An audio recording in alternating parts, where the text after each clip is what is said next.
Tokyo. My friends, this is Daisuke, and I hope all of you are doing very, very well today. I'm very sorry. I haven't been putting up a lot of videos over the past week, and that's simply because I've been a little bit busy, because I've been trying to put together some videos. They've been a bit difficult to edit, so I've just been trying to put them together, and as soon as I finish them, I'll let you know. And a bunch of them have to do with something like this, so please stay tuned. It'll be up very soon, I promise. And there are quite a few of them, actually. So this actually is been occupying my thoughts over the last few days, and I'm really quite taken with this release. I don't want to say anything, but this is, with every passing day, I think I am becoming more and more convinced that this box set, the Ingmar Bergman cinema box set, is the greatest release from the Criterion Collection. And this is based on my own knowledge of the Criterion Collection, which I do have a certain number of titles from the Criterion Collection, but of course I don't know everything, and so my knowledge is limited, very limited. But be that as it may, I think that this is the greatest release from the Criterion Collection ever. And I count the Kurosawa DVD box set in there. I count the great film A Brighter Summer Day in there. I count the great film Mulholland Drive in there. I count all that stuff in there. I count the laser discs. Let's see, 7, the Brazil laser disc box set. I count the James Bond Laserdiscs, the CAV releases of Dr. No, From Russia with Love, and Goldfinger with their iconic commentary tracks. I count all that stuff in there. I think those are historic releases. Citizen Kane, of course, Citizen Kane, King Kong, Magnificent Ambersons. These are iconic releases, but I think for me, this is fast becoming the one. So I will be talking about this in detail in a series of videos, which will hopefully be up very soon, hopefully by the end of this month. And so in the meantime, what I wanted to do is, please I beg your pardon. I hope this isn't something that is too intrusive to you. But what I wanted to do is I wanted to address one quick question. And this was from a viewer, and the person approached me on Facebook, or no, it was Messenger. It was the Messenger app, and we have become very fast friends, and I'm very grateful for this person's friendship. And one of the questions that this person asked me was, Daisuke, are you into the Academy Awards? Because I think now is the award season, because with the Golden Globes having come and gone, now it's it's January 13th, 2019, I want to say. And so I think the Academy Awards nominations are scheduled to occur very soon. So I think the question was made in that context. So again, the question is, Daisuke, are you into the Academy Awards? And the answer is, I think, unfortunately, no. I'm not into the Academy Awards. I don't like the Academy Awards very much. Well, actually, I should take that back. It's not that I don't like the Academy Awards. It's just that I don't have enough information to be able to enjoy the Academy Awards. And what I mean by that is I usually won't have seen most, if not all, of the films that are being nominated for various categories. I won't know what the films are because I won't have gone out and seen them. And that's my own fault as a film goer. As some of you may know, I'm not very good with watching recent films in the movie theaters, and that's due to my own personal situation in terms of my own time schedule and the like. There is no movie theater within walking distance of where I live, so there's a bit of effort that I need to take, and I don't have the ability to go out to the movie theaters as freely as I did when I was a teenager or when I was a college student. And so, yes, so I don't have the information about the films to be able to fully enjoy award season and to engage in conversation about what films are worthwhile, what films are worth seeing.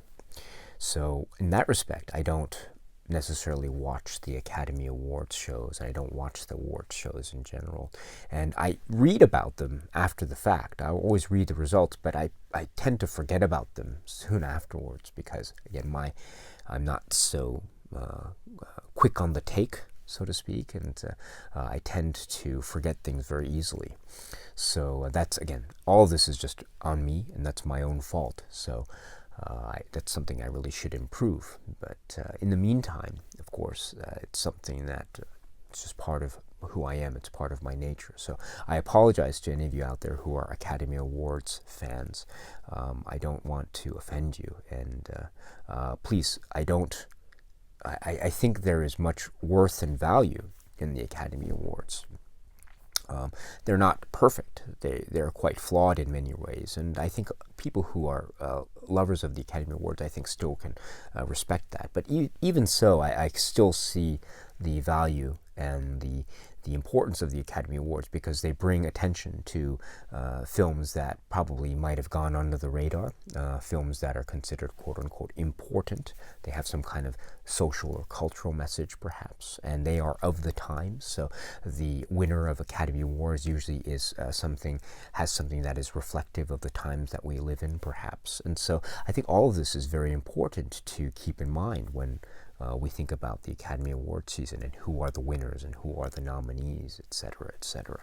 And this holds true not just for the Academy Awards, of course, but also for Golden Globes and BAFTAs and all these other awards celebrations and ceremonies. Some of them have TV broadcast shows, others are not broadcasts. But still, I find it all to be, again, very interesting, and I respect it very much. But it's something that I don't necessarily engage with directly because I don't have a frame of reference. And again, that's just on me. But I did, when I was younger, I did love the Academy Award shows, especially when I was living in the United States. And I used to watch them very regularly, almost religiously so. And I always got a kick out of the shows, the broadcasts. I remember, for instance, it was the Academy Awards show the year that The Silence of the Lambs won. Do you remember that? It was, I want to say, 91. That was the year that the broadcast was made. I forget, but around that time anyway. And I remember I was still a little kid, and we had a VCR, and so I recorded the show on a VHS VCR. It was EP mode, and I remember after the recording, I took the little tab off the side. You take the little tab off in order to prevent recording over it. And I wrote neatly on the little white label in pen, and I make sure I stuck it in the middle of the tape so it wasn't crooked. It was nice and even. And I said, whatever it was, something TH Academy Awards. And that was really great. And I remember that show even now. And I don't have that tape anymore, unfortunately. It's lost to time. But I do remember that show. That was the year, as I say, that Silence of the Lambs won. And so I think my friend out there, Jared, hello, how are you doing, my friend? You are a very big fan of The Silence of the Lambs, so I know you'll probably appreciate this, but I hope you're well, by the way. And so this is the year that The Silence of the Lambs won at the Academy Awards, but not just the Best Picture category, but also won all the major awards. So Best Actress, Jodie Foster, Best Actor, Anthony Hopkins, Best Director, Jonathan Demme, and also Best Adapted Screenplay, Ted Talley. Right? So that was a pretty big thing, right? Because I think up till then, the only other films that had won the 5 major awards had been, I think, One Flew Over the Cuckoo's Nest, and before that It Happened One Night, I want to say. Am I right? So that was a pretty big deal, and it was great to see that because the Silence of the Lambs was a kind of it was a horror film. It was a thriller film. It was it wasn't necessarily this highbrow entertainment, but it had a real sensibility about it, and it still does, and it's aged marvelously, I think. And so it was a wonderful thing to have that win, of course, because it was an indication of this kind of horror film being recognized by the Academy. And that's a big thing. And I was rooting for the film, and I was so happy that it won. And I remember I watched the show live as it was broadcast, and it was so great. And if you remember the show, you'll know that the final award for Best Picture was announced by Elizabeth Taylor and Paul Newman, right? And they were up there, and I think before they came out, they showed a clip from it was Cat on a Hot Tin Roof. That was great. And then they came out, and they're so cool, and Elizabeth Taylor was so beautiful, and Paul Newman was so cool and handsome, and they were saying, it was Elizabeth Taylor who read out the name of the winner. So she took the envelope out and she read it out, and she said, La La Land. No, I'm sorry. She said, in a lovely voice, she said, The Silence of the Lambs. And I remember that. It was so slow and drawn out, and it was such a beautiful voice. The Silence of the Lambs. And yeah, The Silence of the Lambs won. It was a great thrill. And if you recall, of course, earlier in that night, Jodie Foster won, and she was so bubbly and alive and so excited. And at the end of her speech, right, she said to someone out there, you won the bet. I don't know, there was some kind of bet she had with a friend about who would win or something. And of course, Anthony Hopkins won. And if you remember from that speech, I don't know why I remember this. I haven't seen this show in a long time, but I remember the speech he gave, and he started by saying something about his late father, and he said that his father had died 11 years ago that night, and so that was very poignant. I was incredibly moved.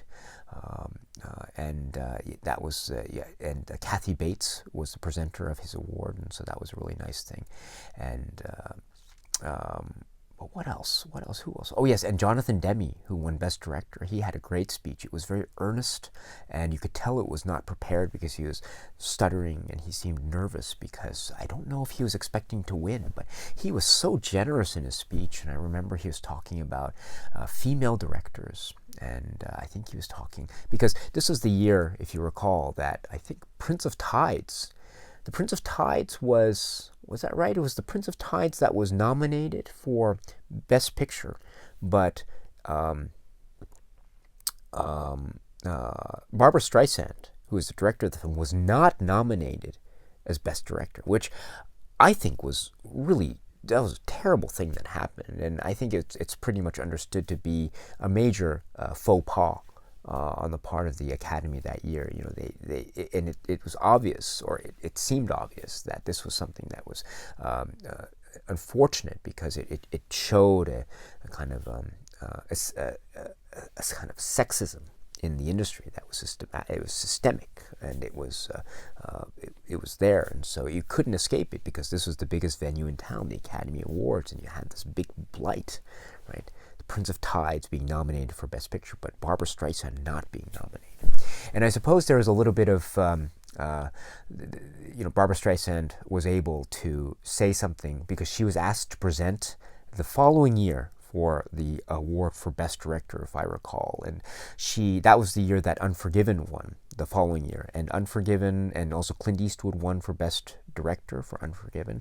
And so Barbra Streisand was asked to present for that award that year, although she had not won the previous year because she had not been nominated for the Prince of Tides. But I remember that speech that following year in the Academy Awards, and she was very gracious. She said something, and I think I'm going to paraphrase, but she said, this is not for the best This is not for the best male director, this is not for the best female director, but it's for the best director. And she was very gracious.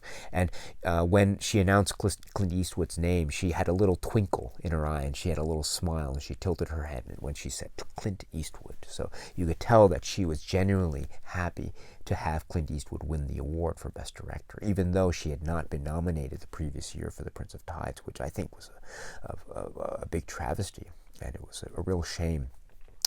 But going back to the Silence of the Lambs Academy Awards, that was the year also that the Beauty and the Beast, right? The animated film, Disney animated film Beauty and the Beast was also nominated in the Best Picture category, which was amazing because I think it was at the time the first animated film to have been nominated for Best Picture, which is amazing to me. And Beauty and the Beast, the film, the animated film, I don't talk about Disney films, but the animated film Beauty and the Beast is one that I really adore, and one that my children, my daughter in particular, really loves.